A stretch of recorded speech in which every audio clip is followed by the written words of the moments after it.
Papa Girl. So makikita niyo, meron ako ditong isang medal dahil owner ako, nasa SM kami ngayon. Kung mapapansin nyo, lagi kami nasa SM dahil lagi din akong owner. Nag-outfit check nga muna ako dyan. Di ba ang ganda ng outfit ko, bagay na bagay sa akin dahil kamukhang kamukha ko si Bini Aya. Pumunta nga pala muna kami dito sa Goldilocks para bumili ng egg pie. Ngayon naman, magbabayad na kami. Eto na nga pala yung egg pie. Sobrang sarap nga eh. Tignan nyo, kitang-kita naman sa reaction ko, di ba na nasarapan ako? Pinatikim ko nga rin pala si Tito Dugs. Tignan nyo nga, sumasayaw pa ako. Si Bini Aya nga hindi nahihiya eh. Ako pa kaya? Ngayon naman ay naglalakad kami dahil pupunta kami ng National Bookstore. Nakarating na nga pala kami dito sa National Bookstore. Ang daming ang Bini merch na pagpipilian dito eh. Tignan nyo. Eto nga pala yung mga presyo ng each merch. Kumuha nga pala ako dito ng photocard holder. 199 pesos nga pala siya. Nakita ko nga pala ang mga mukha ng Bini. Di ba kamukha ko si Bini Aya? Kumuha rin ako ng eraser. 39 pesos nga lang siya. Kumuha rin ako ng Bini sling bag at ng Bini tumbler. At kumuha rin ako dito ng Bini acrylic clip. At 39 pesos nga rin lang pala siya katulad ng eraser. Kumuha rin ako dito ng isang storage box. At 179 pesos nga pala siya. Nabayaran na nga pala namin. At meron pa ang isang freebie na Bini Gwen pouch. Di ba ang ganda? Nakakita nga pala kami dito ng mga cute na mascot.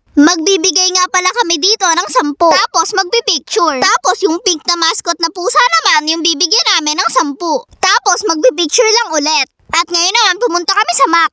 At eto naman yung mga pagkain na in-order namin. Kumakain na nga pala ako. Ang sarap nga ng pagkain dito eh. At update na ubos ko na nga pala yung pagkain ko. Yun lang, uuwi na kami. Bye!